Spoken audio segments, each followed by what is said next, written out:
देखिए, हम सब सनातनियों के ये विश्व के सबसे बड़े शक्तिशाली और महाकाल भगवान शंकर महादेव जी, देवादेव जी, उनके आज यहाँ आशीर्वाद लेने का अवसर प्राप्त हुआ और महादेव जी से कामना की कि समस्त देशवासी और प्रदेशवासियों की सबकी रक्षा करें और यहाँ भारतवर्ष को जो प्रधानमंत्री जी का 2047 का सपना है, माननीय नरेंद्र मोदी जी का जो देश को विश्व शक्तिशाली बनाने का सपना है, विकसित भारत बनाने का सपना है, वो पूरा करें। जय श्री महाकाल।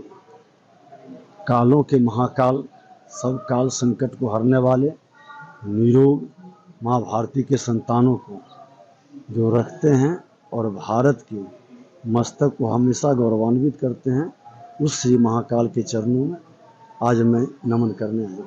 बिहार चुनाव है, किस तरह की कामना बाबा से?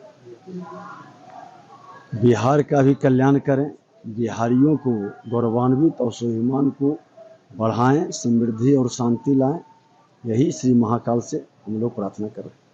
सर, जो एक यात्रा निकल रही है राहुल गांधी जी की, उसको लेकर के भगवान उनको बुद्धि दें, भारत के संस्कृति संस्कार को ग्रहण करें और संविधान में उनका विश्वास बढ़े, संवैधानिक संस्था का सम्मान करें, मन के अंदर सत्ता की लोलुपता के विकार से उनको श्री महाकाल मुक्त करे।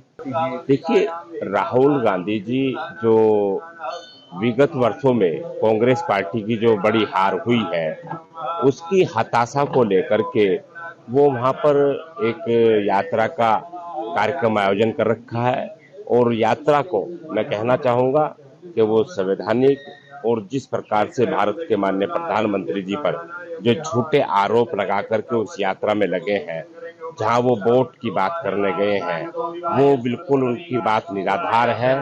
हमारे भारत के माननीय प्रधानमंत्री श्री नरेंद्र मोदी जी ने हमेशा सत्य पर आधारित और उन्होंने जो राजनीति में एक शुचिता लाई है, आज वो उसका परिणाम है, उनके पराक्रम और परिश्रम का है।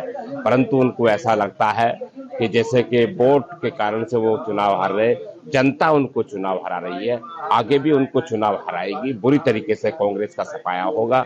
ये मैं यहाँ महाकाल के यहाँ से कहता हूँ। भगवान महाकालेश्वर ज्योतिर्लिंग मंदिर के अंदर आज गणपति चतुर्थी का जो उत्सव है वो मनाया गया।